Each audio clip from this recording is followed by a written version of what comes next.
Baboons. They love feeding people. Yes. Be rude to get them away from the Whangdoodles. So they made it through the swamp gaboons, and they know that they're close. They are resting now. So we are on part 3, chapter 4. They rested for a half hour. The professor was weary, though he tried hard not to show it. He talked about the swamp gaboons. I hope you realize what a valuable lesson you all learned just now, Tom said. You mean about turning the other cheek? Yes, that's part of it. There will be many times in your lives, at school, and more particularly when you are grown up, when people distract or divert you from what needs to be done. You may even welcome the distraction, but if you use it as an excuse for not doing what you're supposed to do, you can blame no one but yourself. If you truly wish to accomplish something, you should allow nothing to stop you, and chances are you'll succeed. The professor leaned back against the mountain and took a deep breath. You see, the gaboon's words didn't hurt you once you resolved not to let them. They did hurt a little bit, Lindy confessed in a small voice. Yes, but when you remembered your main purpose, you were able to put aside your feelings and concentrate on the important issues. He mopped his brow. I think we should try to push on.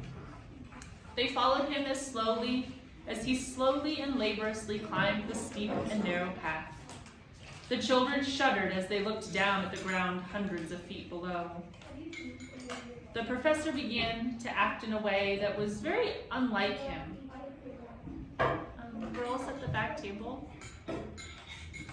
Beatrix, you should be at your spot, okay? The professor began to act in a way that was very unlike him. He paused frequently, sometimes shielding his eyes and gazing into the distance. Occasionally, he mumbled to himself. Once he said quite clearly, I must remember to pack my red socks. The children could only think that the whole incredible search for the Whangdoodle had become too great a strain on their good friend. They clustered around him lovingly in an attempt to encourage him. Ben said, Look, Professor, how near we are to the castle. They could see now that the pure, transparent crystal was buttressed by huge pillars of milk-white glass. The turrets were like the creamy frosting on top of a birthday cake, and seemed to be reaching to touch the red sky. Higher and higher they climbed. The altitude made them all short of breath, and the professor gasped and moved more slowly with every step. Suddenly, he stopped and leaned against a rock. He shut his eyes. My dears, he said in a tired voice, I do not think I can go any farther. You must go on without me. They all spoke at once. But that's impossible, Professor. We'll never make it without you. We're so close. If you could just try one step at a time. He raised a hand wearily. No, you don't understand. They wouldn't listen. We'll help you, Professor. We'll wait for you. Tom said, Lean on me, sir. Put your whole weight on me. I can take it. Ben ran ahead to a bend in the road. When he turned the corner, he was so staggered by what he saw that for a moment he could not move. Then he raced back to the professor. Sir, you just have to go on, he cried. We're there. We're actually there.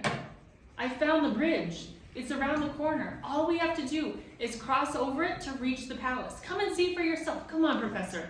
You can do it. You can. The children were wild with excitement. Their sheer enthusiasm carried the professor forward. With triumph in his voice, Ben said, There! You see? See the bridge? We've made it! The children gazed in awe at the sight before them, and they were all close to tears. Ahead, the ground fell away into a tremendous chasm, thousands of feet deep, and far below was a thundering waterfall, so huge that the sound of it echoed back to the top of the mountain. Spanning the abyss was the bridge. It was incredibly beautiful, like an inverted silken rainbow swaying gently in the cool breeze. At the far end of it, 2 bronze doors were set into a colossal archway. They were open, and beyond them, was the Whangdoodles' palace. Ben turned to the professor. "We've done it, Professor. Aren't you proud? Aren't you thrilled?" The professor did not answer. He was staring at the palace with intense concentration. He sat down on a nearby rock and put his head in his hands. In all the weeks the children had known him, they had never seen him so dispirited. They gathered around him. He raised his head and looked at them for a long moment. Then he said, "You are going to have to do something for me, which I know you will not want to do. But there must be no argument about it. I want you to go on to the palace by yourselves. Listen to me," he said firmly as they started to protest. "When I first came up with the idea of trying to reach the Whangdoodle, I realized only too well that I might fail. I was too old, too set in my thought patterns. Then the three of you came along. I hoped that through you I might reawaken the younger part of my mind, the imagination that has been shut down for so many years. In other words, if your eyes could see it, perhaps mine could see it too." The professor's voice broke. "I must tell you," he continued, "that the closer we have come to the Whangdoodle, the harder it has been for me to keep up with you. The last part of our journey has been almost impossible for me." "But we wouldn't be here if it weren't for you," Tom burst out. "We didn't help you, it was the other way around. You helped us, you made it all possible." Ben said, "Only a little while ago you said that if you really try, then the chances are you'll succeed." The professor shut his eyes again. "I said the chances for success were good. I didn't say they were 100% certain. One must always take into account the possibility of failure." Ben spoke desperately. "But how can you say that, Professor? All you have to do is cross the bridge." The professor smiled sadly. "I must tell you, I cannot see the bridge." "What do you mean?"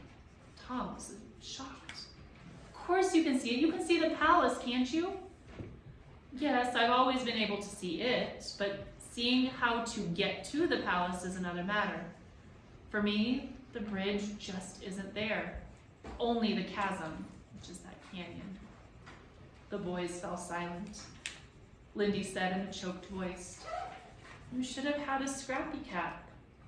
She burst into tears and rushed into his arms. "I didn't think all this would happen," she sobbed. "I just can't bear to think of you not going with us. It's too sad." "Are you sure you've tried hard enough?" asked Tom. "You must believe me, Tom. I've tried as hard as I can. You know how much I want to see the Whangdoodle. This is simply one of those times in life when in spite of every effort, one fails. But you mustn't feel sad because I don't. Without you, I wouldn't have been able to get this far." Ben said determinedly, "Professor, I don't care what you say. If you can't go, then I won't either." Tom and Lindy agreed instantly. "No, that's right. We won't go without you." The professor blinked hard and said, "That's very dear, and just like you. But you will go on, and I will tell you why. Because for me, it will be the next best thing to being there. I will wait here for you. I shall be perfectly all right. When you have seen the Whangdoodle, you will come back and tell me all about him, every single wonderful detail. Now be off with you. I don't want to see your faces again until you bring me news of the Whangdoodle. By the way, send him my fondest regards." Tom said sharply, "Look at the wiffle bird. What's the matter with her?" She had been sitting quietly on the silk supporting rope of the bridge. Now she was stirring up and down stiffly as if hypnotized. "What on earth?" The professor rose frantically, looked up, and recoiled in horror. "Look out!" he shouted. The sky suddenly became dark. The children had a glimpse of a monstrous head with a huge, sharp-pointed beak coming straight towards them. It was the gyroscatus. Too late, the wiffle bird flew into the air, startled out of her trance, and she screamed, "Mayday!"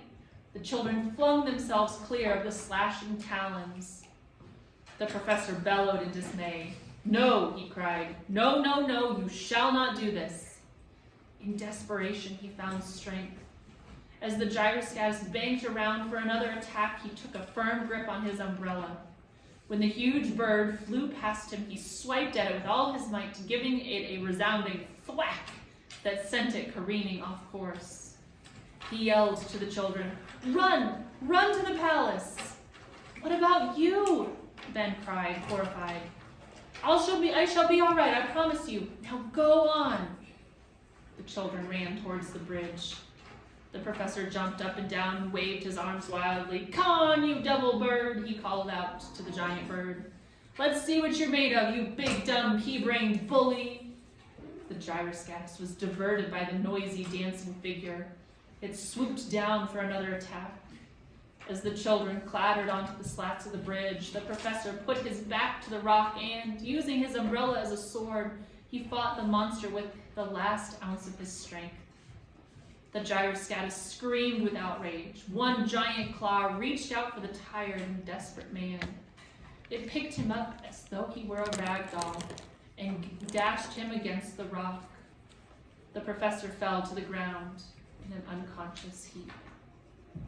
The children were running so hard for the palace they did not see what was happening behind them. Ben was in front with Lindy, Tom was close behind, and the wiffle bird just above his head. They had not realized that the bridge was so long. Their frantic chase made it sway dreadfully, and Lindy gasped as she glimpsed the boiling, foaming river thousands of feet below. Ben, don't go so fast," she cried. Back table. We should be at our own spots, Beatrice. Mm-hmm.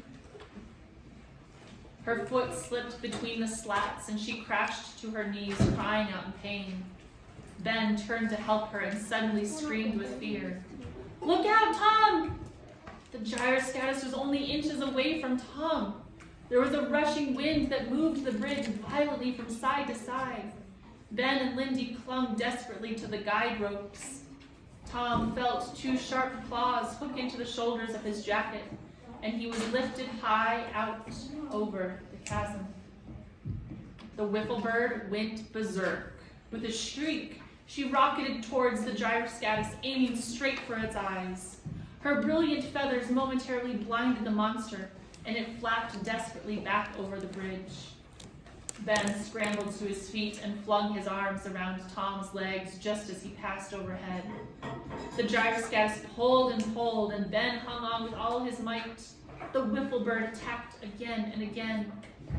Sick with fear, Lindy managed to cry, "Undo your jacket, Tom, get out of it!" Tom heard her. He plucked at the buttons of his coat and raised his arms. He slid out of the sleeves and crashed onto the bridge just as the wiffle bird screamed, "Run for your life!" She flew at the Gyroscatus again. The children picked themselves up and raced the last 100 yards to the huge burnished gates. Then a terrible thing happened. The confused Gyroscatus was trying to rid itself of Tom's jacket. The giant wings were thrashing and the wiffle bird was helplessly caught up in the whirlwind. She received a mighty blow that knocked her to the bridge, where she lay horribly still. Tom gave an agonized cry and raced back to her side. "It's all right, wiffle bird, I'm here, I've got you, it's all right." He picked her up gently. Ben was yelling, "Tom, come on!" Tom looked up and saw that the Gyroscatus was coming at him once again. He began to run. It was a desperate race. The three children stumbled off the swaying bridge and under the tall archway, with the Gyroscatus only a few feet behind them. "The doors! Close the doors!" Ben flung himself against one side, and Lindy and Tom pushed hard against the other. With a mighty clang, the great bronze portals closed, and the enraged Gyroscatus slammed into them. The earth trembled, but the doors held.